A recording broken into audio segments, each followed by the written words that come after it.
All right, folks, we just released that nice brown, and hooked another one here in this hole. It looks like it's another 10, 11, 12 inches.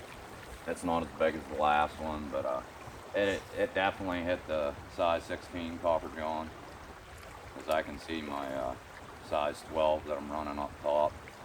We're gonna get this fish back here and get it in the net for another release for you. They're hitting it pretty good this morning. These lively legs, copper johns. That and lively legs, honey badger, they're my go-to no matter where I fish. Little J, these little cold tributaries.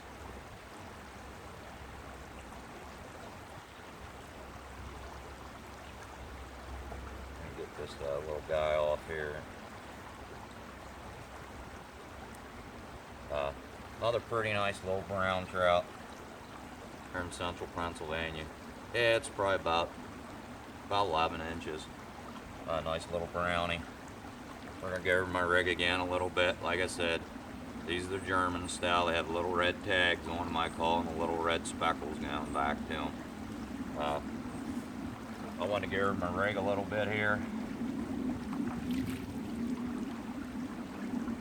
Hopefully we didn't get tangled back up in the net, but that's probably a high probability.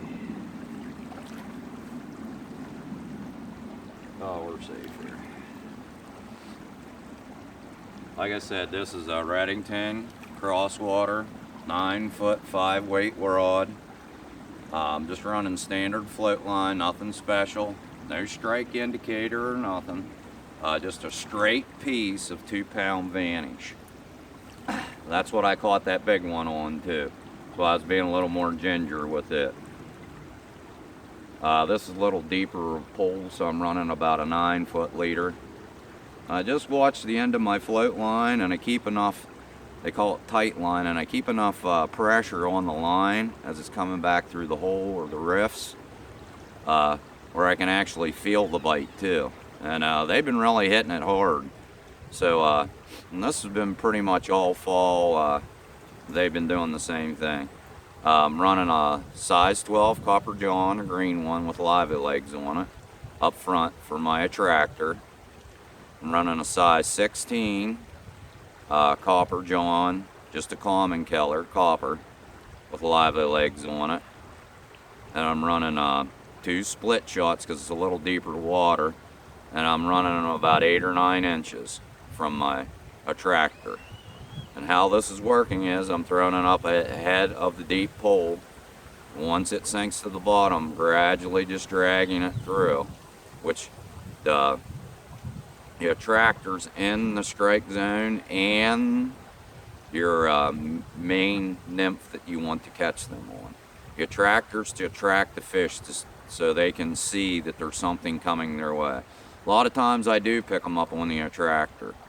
But this is how this is working. It's gradually going across the bottom. All your trout typically lay at about 4 or 6 inches off the bottom. If you put your splits on and drag it just right, you're in that fish's strike zone, which is 6 inches plus. Typically a trout feeds up. Very seldom do they feed off the bottom.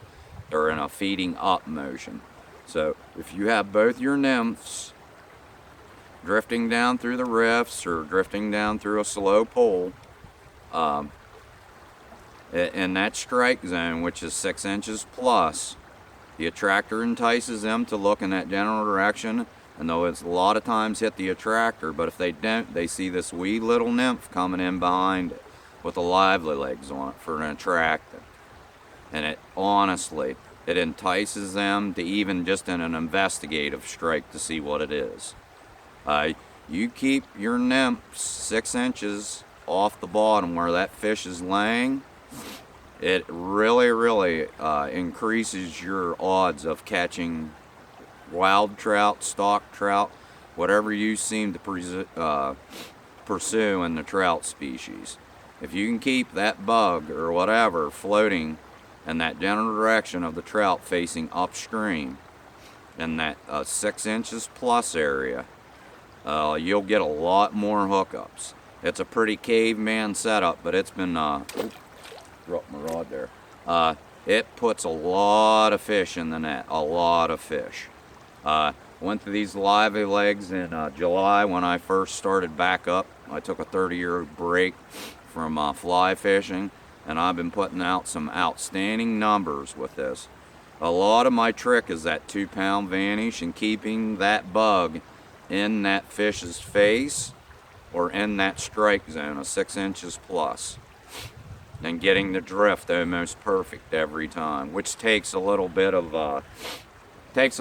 skill there to keep that bug free floating at that 6 inches plus. If you do a few of these little things, or if not all of them together, and run a really light line, I promise you that you'll increase the number of fish that you put in the net. And that's the key to anybody fishing. As you can see in the background, it's snowing and blowing. Most people are sitting at their houses and with a nice warm blanket on them, watching TV. I'm out here fishing. And a lot of people say, how are you catching these fish? This is how I'm catching it. And I've walked probably about a mile this stream so far this morning. Not one other person out. Not one other person out fishing. I hope this gives you a little insight on how I've been catching stalks, leftover, pellet eaters, and now these wild brown trout, wild German style brown trout. Hope this gives you a little insight, and hopes it increases the number of fish that you put in your net. Like I always say, hunt hard but hunt safe. This is Spaz 88.